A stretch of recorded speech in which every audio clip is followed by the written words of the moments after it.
The Stacks blockchain has 5 different types of transactions. The first one, the difference really between them can be thought of as how many or what kinds of resources each transaction has within the Clarity virtual machine runtime. So the first transaction is a stacks transfer transaction. It's really simple. All it does is it moves some stacks from one account to another account, optionally with a 34-byte memo. That's all it can do.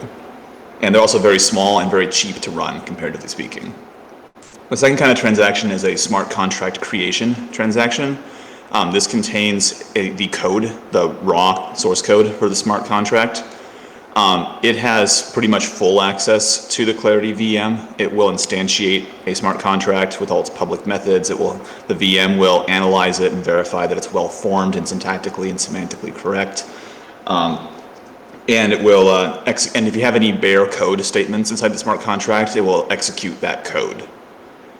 The third type of transaction is a contract call. So this is a more constrained transaction. All it can do is invoke a public or read-only method within an existing smart contract, and it will pass in literal arguments to that method, as well as if necessary, a particular trait instantiation, which we think of as a literal argument in this case.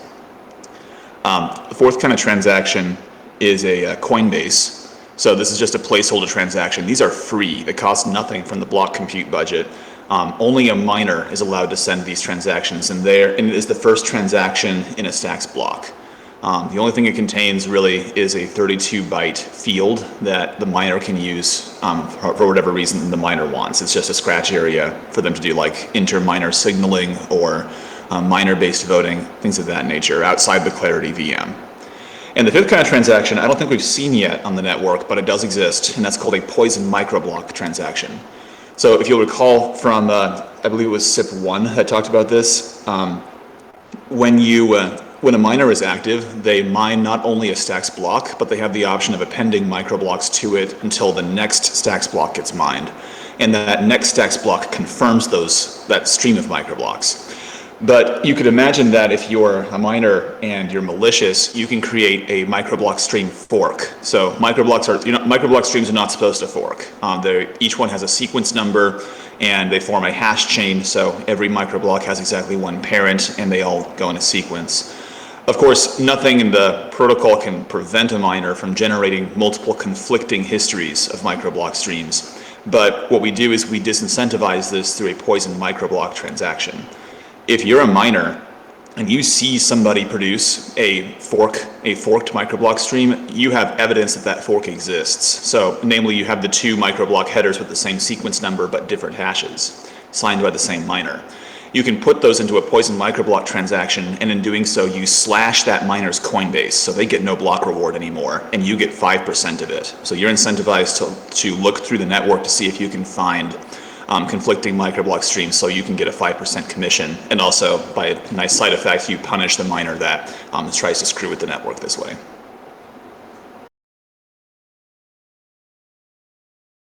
Cool. Next we can talk about accounts. And first we can talk about, Aaron, like how they're related to transactions and also the different types of accounts.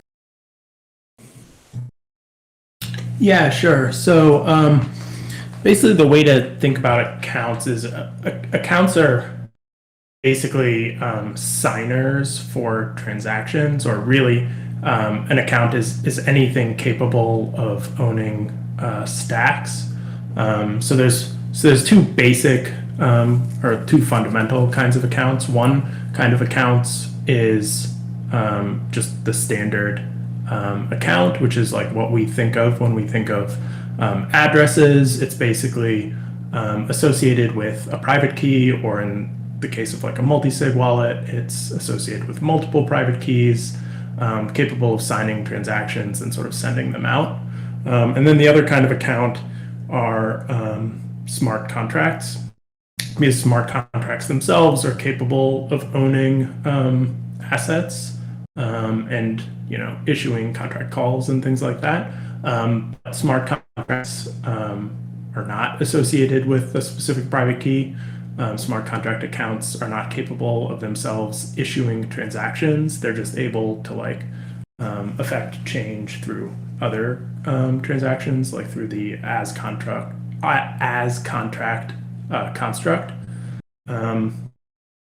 Yeah, and so the way that these things relate to transactions is standard accounts interact in one sort of important way, which is that standard accounts, when they sign a transaction, it can be broadcasted to the network and affect some change on the chain state.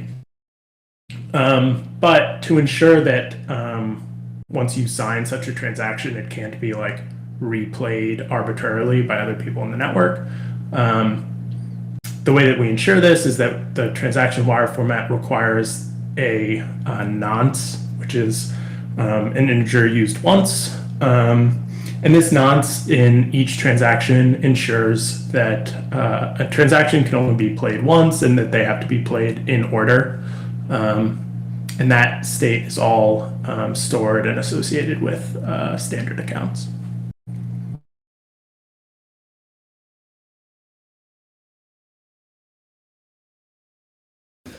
Oh yeah, Reed, do you have a question? Oh, yeah, sorry. I was just having some issues with my mic, but I think it's resolved.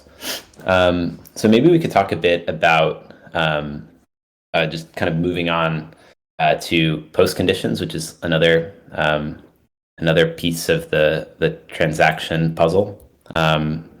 Maybe we could switch to Jude. You want to tell us about post conditions, Jude, and I guess what is useful about them and how it's kind of a unique element of stacks? Yeah, sure. So one of the, to give you some background, one of the big lessons learned from watching first generation smart contract systems is that a lot of these systems, when they create their own internal tokens or non-fungible tokens, they're really just instantiated as just other non-specific forms of state, right? Like just a data, like a general hash map or a data map or a variable. They're not the type system inside the first generation smart contract systems like Ethereum doesn't really distinguish between smart contract data and tokens that people actually own. No fault of their own, it's just they just didn't really know that that would be a use case at the time. We learned from this by making it so that there are specific types that represent tokens, fungible tokens, as well as non-fungible tokens that are different from data maps and data variables. And the reason for this is that is in order to provide an extra form of safety feature in the Clarity runtime called post conditions. So when you have a fungible token or a non-fungible token, the Clarity virtual machine will track the movement of the tokens as the transaction is executing.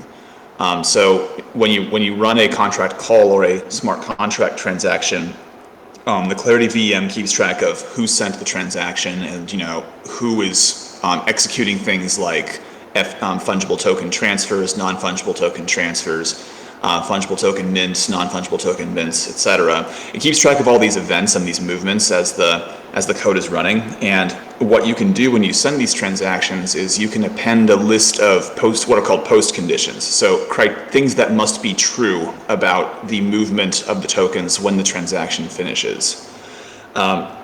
Specifically, we look at what tokens have moved, like who has sent tokens. So here's an example. Suppose that I'm interacting with an exchange smart contract, and I want to send 5 stacks in order to buy one BNS name. Like this actually happens now. If you bought a .btc domain name, you've already used post conditions.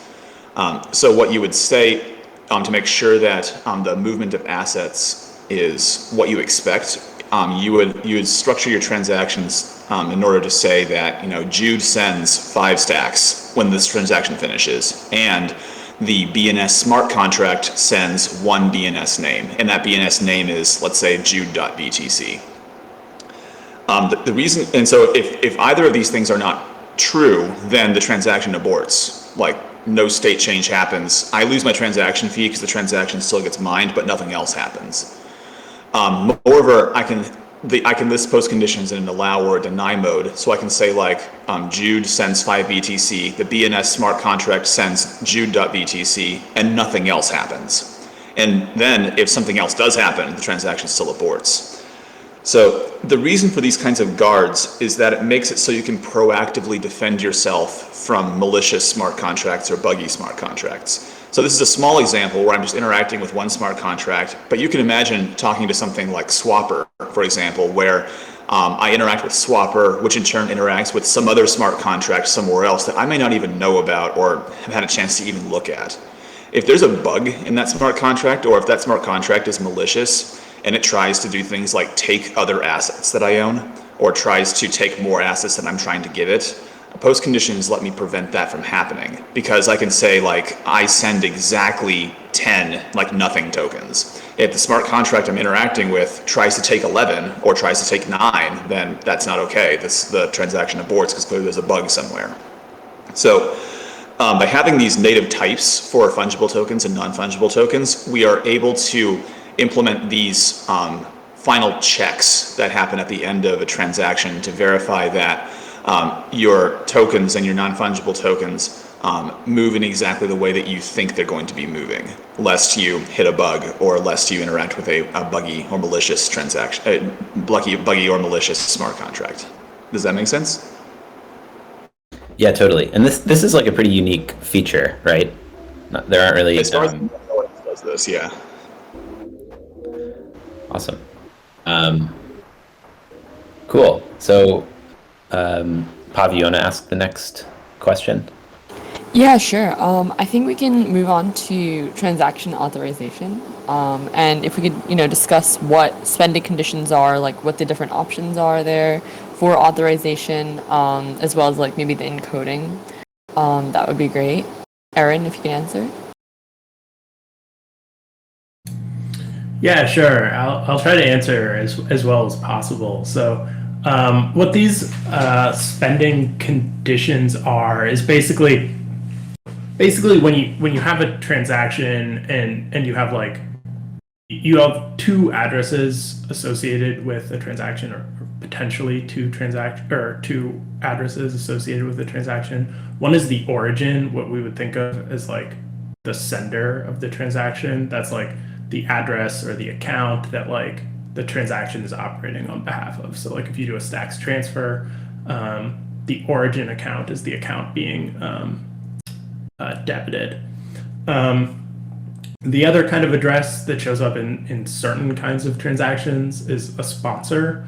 And this is a address that just pays the transaction fees for the transaction. Okay, so you have these two kinds of addresses. And the way that you normally think of an address is like you look at the address that sort of starts with like SM something and it's a bunch of numbers. That address is actually like a particular check encoding of an underlying representation of the account that describes how to verify that a transaction was actually sent by that account. So in a standard scheme, that address is the first 160 bits of SHA-256 hash of the public key associated with the account.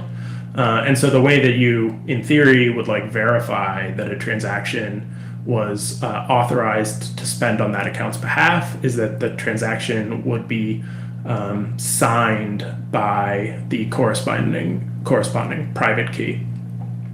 Okay, so that's like at a high level how transactions work and like how you verify them. But at the wire format level, there's a bunch of different kinds of addresses like multi-sig addresses, but also addresses that have a bit of like a legacy component because all of these addresses worked in Stacks 1.0 as well, which was evaluated in the Bitcoin chain. So what these spending conditions all do is like they're functionally implementing that public key private key check, which is a sort of like SECP 256K1 elliptic curve signing and verification algorithm. The way that this works is you take basically the transaction details, push them all into a hash function, and then the signer signs that hash, and a verifier would check that hash against the signature and ensure that it matches the expected public key, which matches the expected address. There's a lot of specific details about how these spending conditions are actually evaluated and how the wire format all shakes out, which I can't really tell you off the top of my head, but they're detailed in the SIP, and you can find them in the code base. Perhaps the most interesting implementation detail is the way multi-sig signing works. So the way that multi-sig conditions work is that each participating key in the multi-sig setup actually sort of iteratively signs. So the first signer comes along, they sign a hash of the transaction details, and then the second signer actually takes that output, shoves it into their hash function, and then signs that. And this is like a more efficient wire format in terms of like bytes used to send it out. Like you could imagine instead doing something where like every single signer includes their signature over the original TX data, and you just sort of concat them together. But yeah, so instead we do this iterative thing, which saves us some bytes, but it also forces signers into a situation where they all kind of need to collaborate pretty actively. So this is a little bit different than, say, like Bitcoin multi-sig works. But yeah, that's how our signing algorithm works, which is what these spending conditions ultimately are all about, is signing and verification. Awesome. Thanks, Aaron. Could you maybe like go into a little bit more detail about, like, if we're looking at the different hash modes, right? There's 4 different hash modes that can be utilized for transaction authorization. And these algorithms are appear to be based on what is used in the Bitcoin world. You mentioned this is necessary for backwards compatibility with Stacks v1, which relies on Bitcoin a bit more heavily, I think, in that regard. But could you talk a little bit about the difference between some of these algorithms? Like, it's a little bit confusing looking at like P2PKH, and there's a lot of acronyms, and obviously some are single sig and some are multi-sig, but yeah, like what's distinct about these? Yeah, so the way to think about them is that in Stacks 2.0, there's like actually nothing distinct about them. They're basically all using the same signing and verification scheme, like except a difference between single sig and multi-sig, which maybe you could even think of multi-sig as a generalization of the single sig, because the single sig algorithm is just like the first signer really in the multi-sig algorithm. There's a little bit of difference, but they're more or less the same algorithm. The difference between, say, all of these like hash modes is how a verifier takes the sort of public key that they're getting out, or like the set of public keys that they get out, and then translate it into an address, which is like used for the verification. One of, I guess, the more confusing algorithms, you have your like P2PKH, which is like in Bitcoin land, that's pay to pub key hash. So that's like a standard address where you take the public key, you take the first 160 bits of a hash of that public key, and that's the address. There's other things that you could do with that same public key. So like, let's say you had like a pay to witness script hash or something that was a single sig spender. What you would be doing with that public key is like you translate it into the Bitcoin script that spends that public key or verifies the spend of that public key. You shove that into a witness script. You take the hash of that witness script, and then you like put it into another Bitcoin script, which then you take the hash of, and then you shove like a pay to sig hash identifier in front of it. And that tells like Bitcoin a bunch of stuff about like how to verify the address. But all that hash mode does in Stacks 2.0 is like tell a verifier how to take the public key that they've already verified and turn it into an address that it can match with. Yeah. Just a slight correction there. It's the address isn't the first 160 bits of a public key. It's the RIPE-MD 160 hash of the SHA-256 hash of the public key. But I don't think the security parameters are any different. But I only bring this up is because the only reason I bring this up is because it's the same as what happens in Bitcoin. So if you're familiar with how Bitcoin addresses get calculated, it's the very same mechanism. It's in the single sig case, it's the public key SHA-256 hash 160. I'm sorry, it's the hash 160 algorithm, which is RIPE-MD 160 of SHA-256 a public key.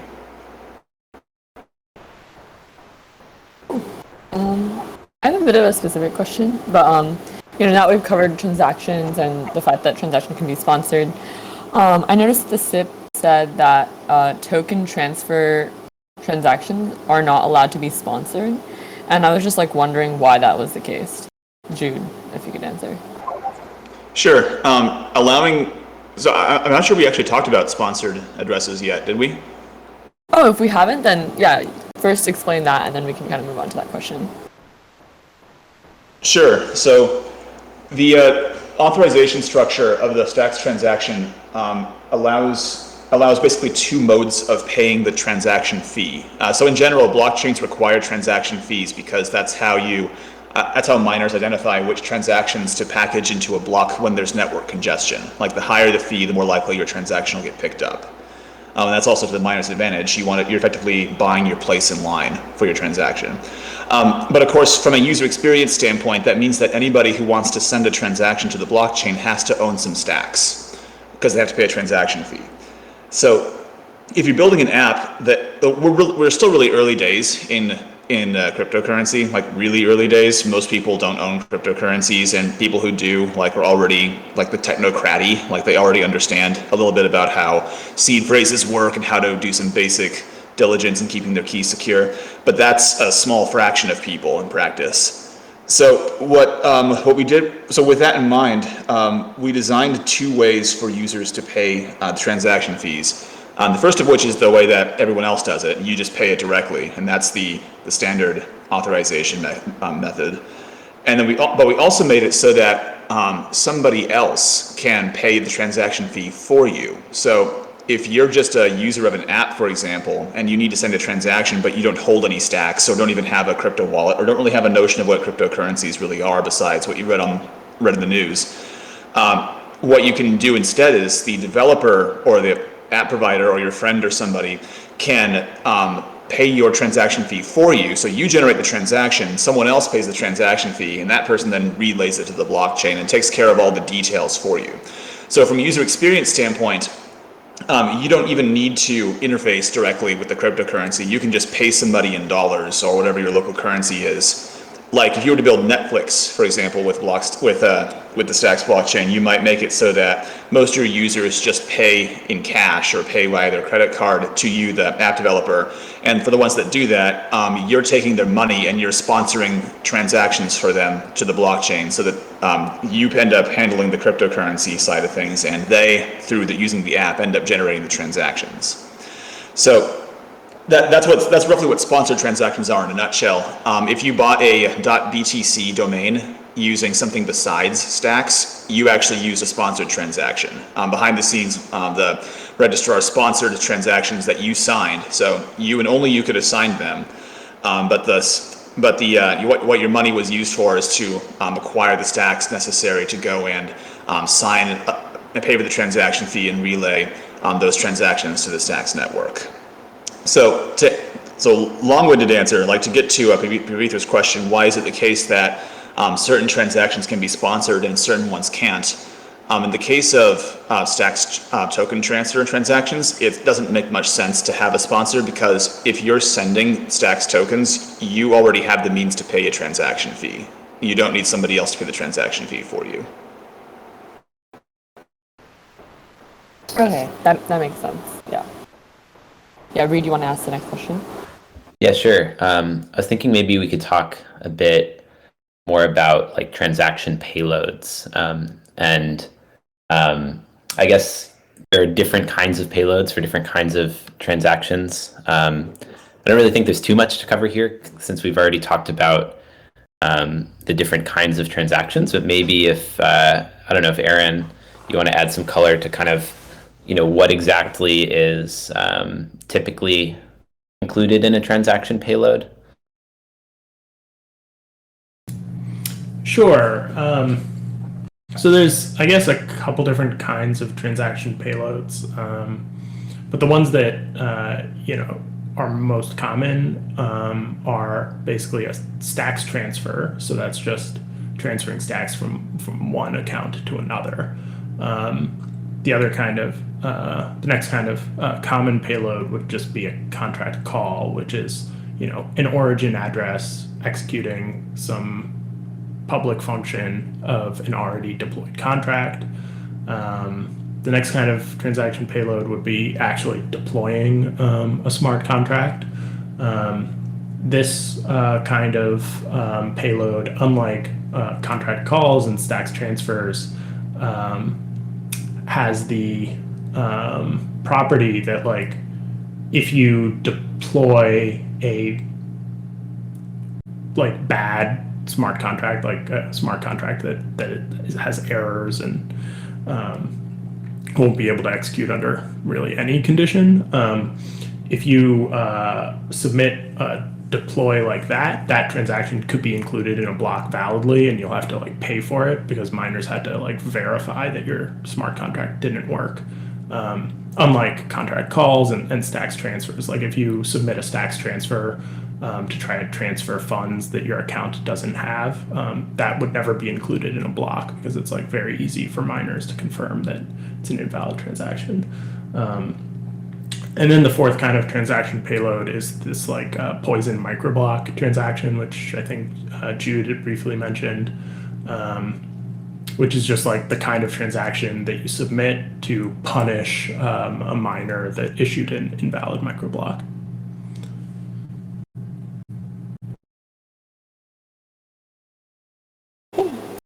I think we can move on to talking about blocks now. So yeah, my question is, what does the process of validating a block look like once you get one from the network? Jude, if you can answer that. Yeah, sure. So when the first thing you do when you produce a block is that you send a block commit transaction to the Bitcoin chain. And that Bitcoin transaction contains the hash of the block as well as a pointer to its parent block commit. So the parent-child relationships of the Stacks blockchain are represented as transactions within the Bitcoin chain. Once you do that, you produce a block by looking up what's called the VRF seed, so the verifiable random function seed. This is a 32-byte field that's always included within a block commit transaction. What you do is you take the VRF seed from the parent block commit and you calculate a VRF proof using your VRF private key, whose public key you had previously announced when you booted up for the first time as a miner. So the reason you do this is because each block commit generates a new seed for the verifiable random function, and it does so in a way that, and it does so by not only mixing the Bitcoin block headers into VRF seeds, but also uses your VRF key signature. Just trying to remember for 1 second here. I'm trying to remember for 1 second whether or not it's the parent VRF seed you use or the penultimate blocks VRF seed you use. I want to say it's actually the latter, so apologies. Yeah, the VRF seed that you use is not the one from the parent block because that gives you time to quote unquote grind on the seed. Like if you want to generate a seed that makes it more likely for you to win a sortition, we'd want to avoid any sort of protocol design that would give you time to do this. Because the purpose of the VRF seed and the VRF proof is really to feed the random number generator that gets used to choose who the next stacks block winner is going to be.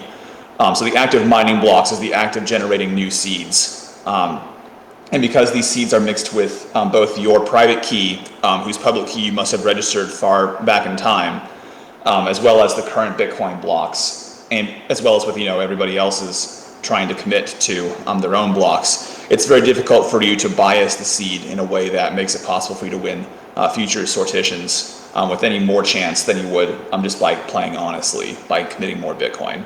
So long story short, you use the previous Bitcoin blocks VRFC to generate a VRF proof, which is an 80-byte field that lives inside the block that you're producing. You put the hash of that proof, which is a 32-byte value, into your block commit. So the block commit contains the hash of your block as well as the hash of the proof, which becomes the seed for the next sortition. Once you do that, you have the block itself, and you fill in the block header in pretty predictable way. You specify like, okay, well, here is my public key hash. Here is the hash of the key I'll use to sign microblocks. Here is the amount of Bitcoin transferred so far in this entire chain history. So every block tells you how much Bitcoin was required to get to producing that block. It tells you the block height, it tells you the block parent, as well as a pointer to the parent microblock stream that it confirms. Basically, it fills in the block header structure. What you do to finalize the block is you first of all you pick the microblocks from the previous stacks block that you are building on top of. If that miner produced any microblocks at all, you would want to confirm as many of them as possible because you get 60% of their transaction fees. So what you would do is you would, if you recall from SIP-004, you would instantiate a new block try. You would apply the transactions to the Clarity VM first from the microblock stream you're confirming. This in turn is inserting key value pairs into the block try that you're doing. Once you finish applying all the transactions from the microblock stream, you apply you insert some metadata to say like, okay, well now this is block X, and the parent block is block X minus 1, and here's its hash. You apply your Coinbase, which sets up the VM to pay you your block reward 100 blocks in the future, and then you apply any transactions within the block itself that you chose to mine. And when you're done with all of this, applying all these transactions and inserting the Coinbase in all the right places, you take you flush the block try to disk, and you take the state root, so the root of the marf as it is now, and you put that into the block header. So that's a 32-byte hash, and it authenticates the state of the entire chain up until the end of the anchor block that you produced. And that can be used by light clients to authenticate any key value pairs or any data that you inserted as part of applying those transactions. And of course, finally, what you do is you take all the transactions that you put into your stacks block, you build a Merkle tree out of them, and you put the root of that Merkle tree into the block header so that the block authenticates all of the transactions it contains, and by virtue of including the hash of the final microblock you confirm, you authenticate all of the transactions from the confirmed microblock stream that you chose to process.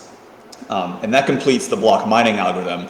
Once you have the block filled in, you broadcast the block to the peer network so that when other nodes receive it, the first thing to do is they verify that the block hashes to the hash on the block commit you have. They take your VRF proof from the block and verify that first of all, you actually produced it. They use your VRF public key, which you published in the blockchain some time ago, and that your block commit references. So they look up your VRF public key, they verify your proof that could only have been generated by you, and they verify that it hashes to the seed in your block commit. And then they acquire the microblock stream that has already been broadcasted to the network. They look all that up. They acquire your new transactions from your block, and they replay those transactions themselves.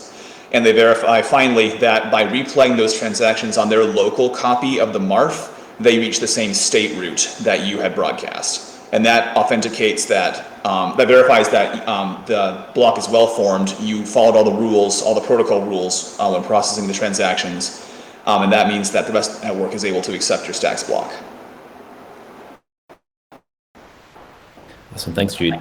Can we maybe talk about what happens with microblocks that might be received out of order perhaps, or maybe a microblock is even received by a node before its parent block is received? How do nodes deal with these microblocks that they don't really, maybe at the time know what to do with? And then also, could we talk a bit about what it means to orphan a microblock? You want to take this one, Aaron? Sure. So I guess to start with, nodes in the network will only accept microblocks if they have seen the anchor block that selected the miner that produced that microblock. So you might be able to receive microblocks in a stream out of order, but the microblocks that you get from the network will be associated with some miner that you've already sort of verified. Now, once a node has received microblocks, they'll accept them. They'll sort of build up a unconfirmed microblock state as far as they're able to. Until the next block is produced. When the next anchor block is produced, the miner of that anchor block actually gets to choose what block is that block's parent, right? The reason for this is the same reason any sort of open blockchain allows miners to select each block's parent. It's because in the network, there might be some network delays, there might be a network partition, somebody might have produced an invalid block, someone might be maliciously hiding blocks from the network. You can't just assume that nodes will always be able to make sort of perfect progress from the previous block. So the miner of the new block, when they produce their block, they select the parent. This applies not only to the parent anchor block, but also the parent microblock. This is important because the miner of the next block, they need to have seen and verified the microblock stream that they're confirming, right? So if the previous miner had produced 25 microblocks, but maybe the next miner has only received 23 of them, the next miner needs to be able to say I'm building off microblock number 23. Now, when that next miner builds off of microblock 23, what happens to microblock 24 and 25 is that those become orphaned because all of the transactions in those microblocks weren't confirmed by the next anchor block. This is usually not too terrible for the people who sent the transactions in those microblocks because in most cases, the next miner will be including those transactions in their next anchor block anyways, because those transactions, if they got orphaned in that microblock stream, they're now eligible for inclusion in the next anchor block. There could be a little bit of a reordering going on where transactions are reordered with respect to one another because of this orphaning and re-inclusion. But in many cases, that doesn't matter, right? If you think of stacks transfers and things like that, as long as, you're not doing something like trying to send tons and tons of stacks transfers that even in stacks transfers because of nonces, you're going to get some ordering constraints that would prevent anything too surprising from happening due to a reordering. However, if you have a contract where there's races involved, maybe you have an exchange contract where orders are sort of filled immediately and people are competing with each other to fill a particular order, the reordering might be damaging to you then, but for the most part, microblock orphans shouldn't be too much of an impact on the end users.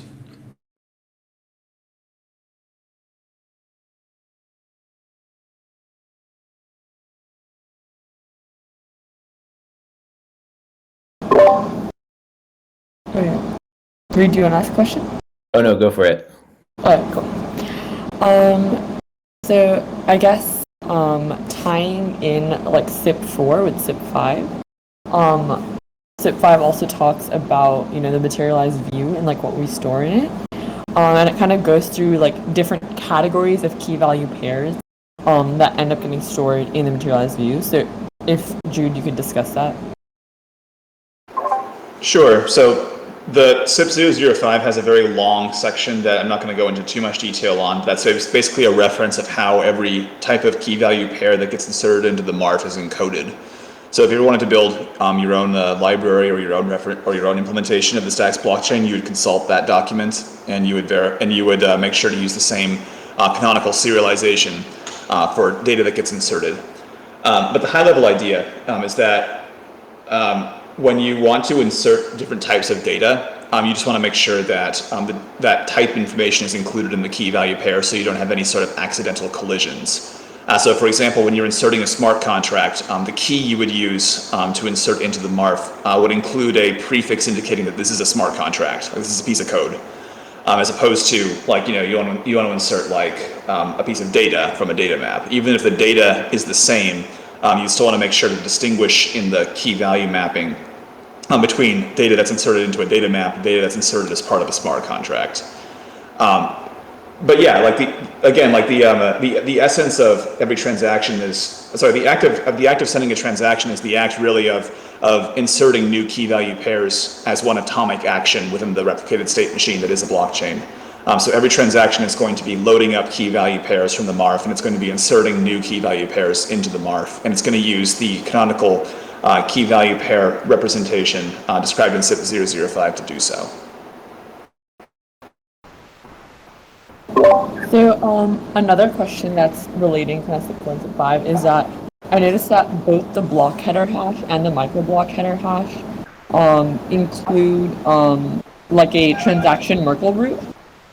So I was wondering why microblocks have a transaction Merkle root. Is it because actually I'll just ask it as an open-ended question, but my other question is they eventually do get included in the next block Merkle root anyway. Yeah. Jude. Okay, yeah, sorry.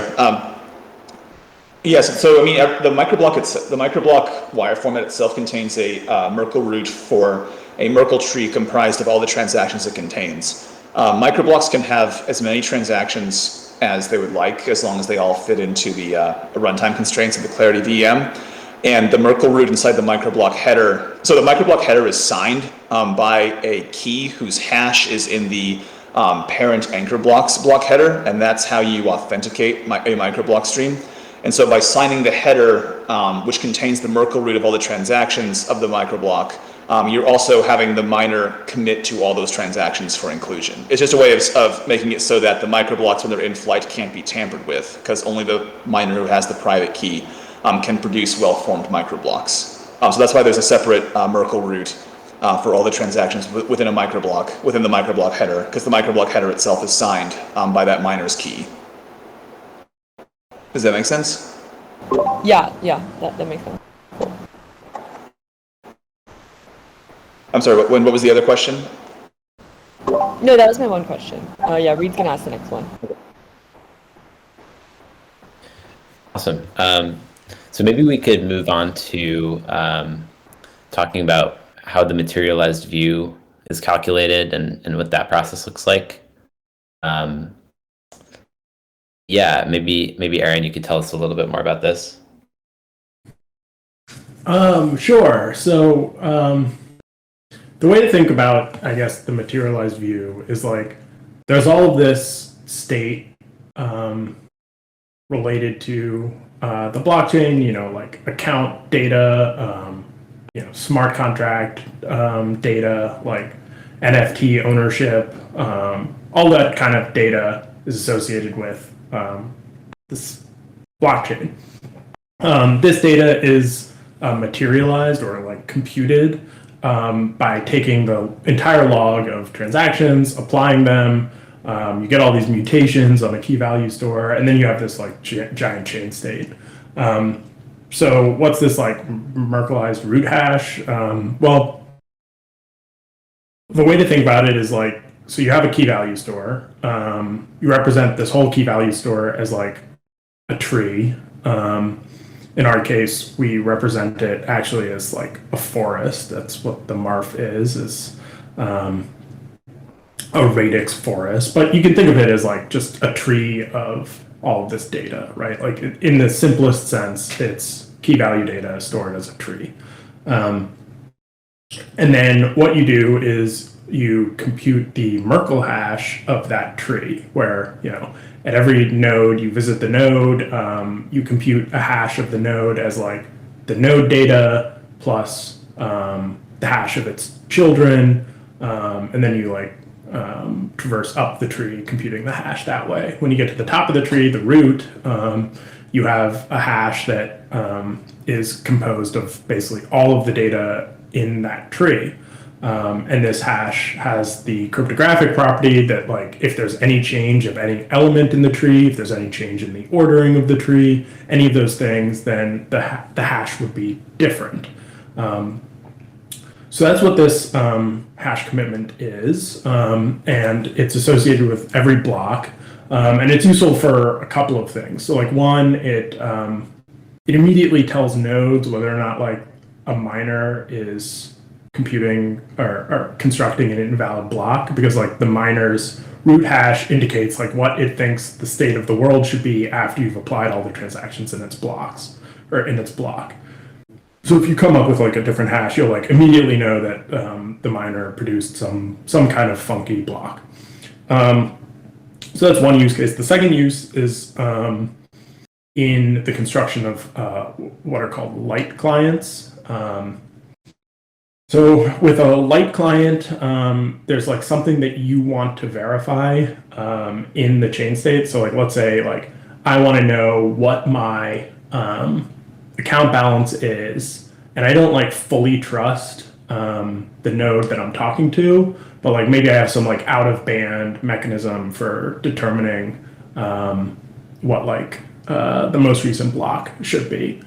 So I look at the root hash, and I can use that root hash to ask for a proof, which is like a path from the root to the particular data that I'm concerned about, in this case, like my account balance. So I would get like a path through the tree with some like stubbed elements that allow me to take this path and recompute the hash and verify that the hash matches the root hash that I already trust.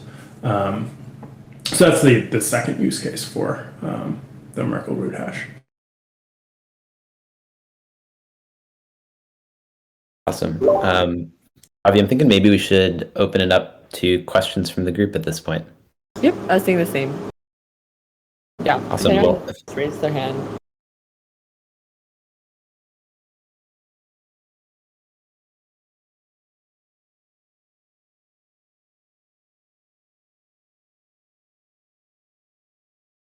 anyone?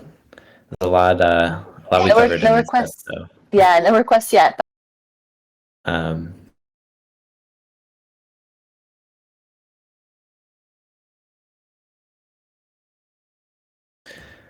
I'm a bit surprised. I thought this would be, I thought there would be a lot of questions for this one.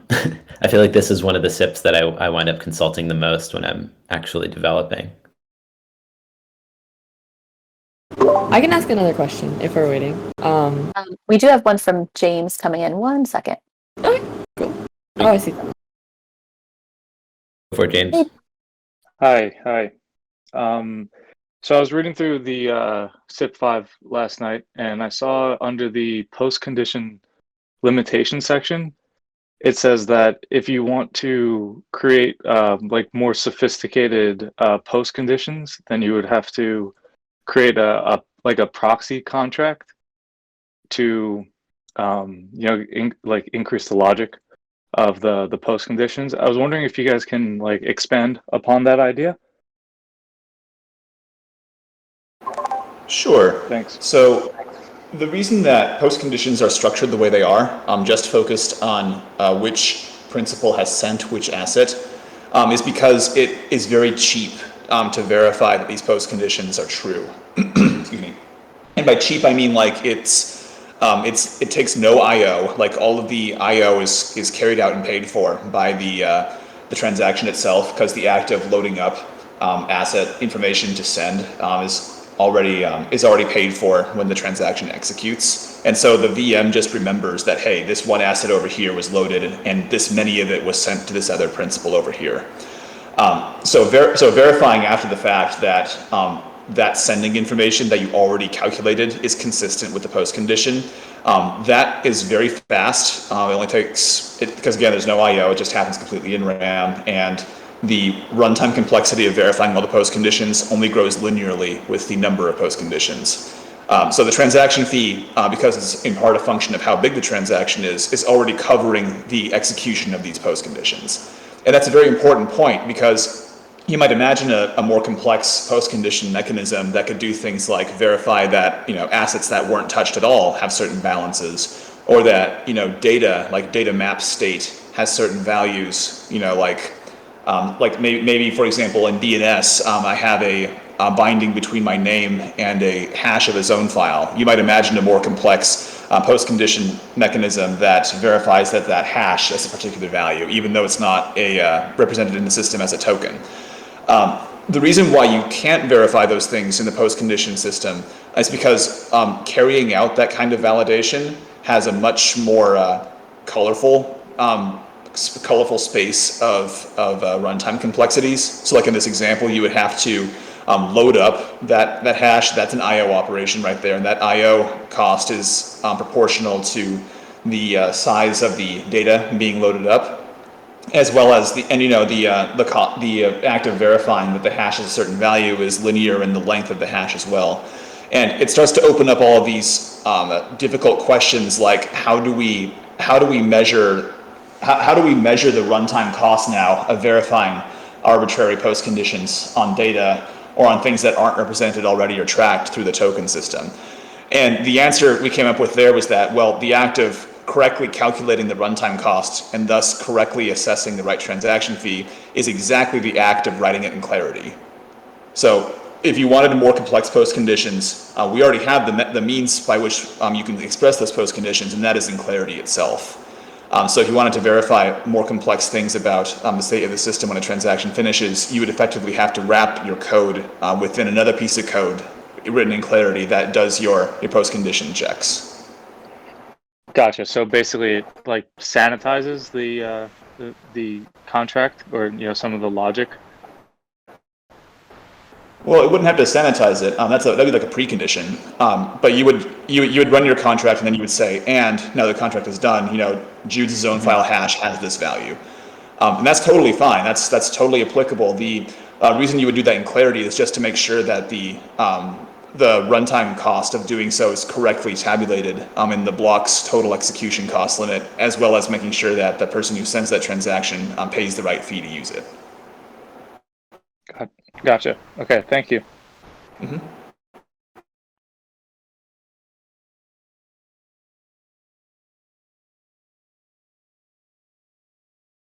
Any more questions?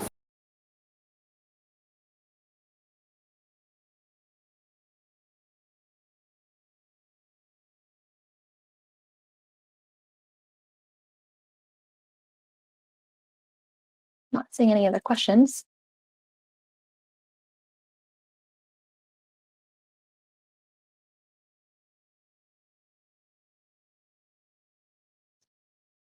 Reader Pavi, do you have any other questions? Yeah. Pavi, go for it. Okay, cool. One thing I was wondering was why the cumulative work score is included in a block header. By cumulative work score, that just has to do with I guess the total amount of BTC that's been minted at that point, as opposed to something like just including the Bitcoin block header hash. You already have the Bitcoin block header hash available to you by virtue of the fact of you having a block itself, because from the block you can find the block commit, and from the block commit you can find the Bitcoin block header. The reason why the block itself contains a cumulative work score is that work score has two fields in it. It has a total burn field, and that's a bit of a misnomer. It really just means the total amount of Bitcoin transferred by miners up from the Genesis block all the way up to producing this block.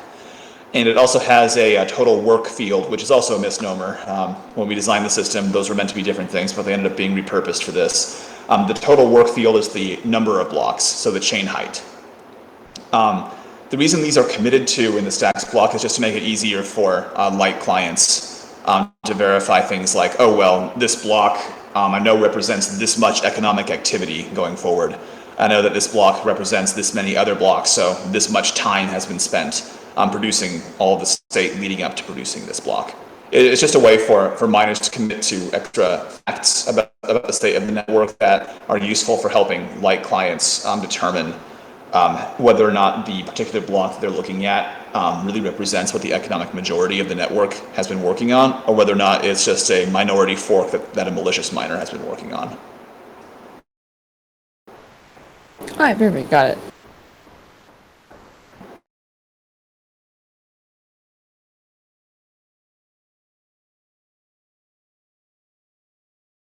Awesome. Well, I guess maybe we can wrap up if there are no more questions. Anyone else? We've got 1 more minute.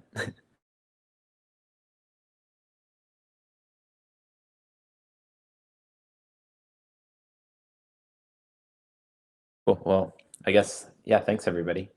This has been really great. Oh, there you are, Shannon.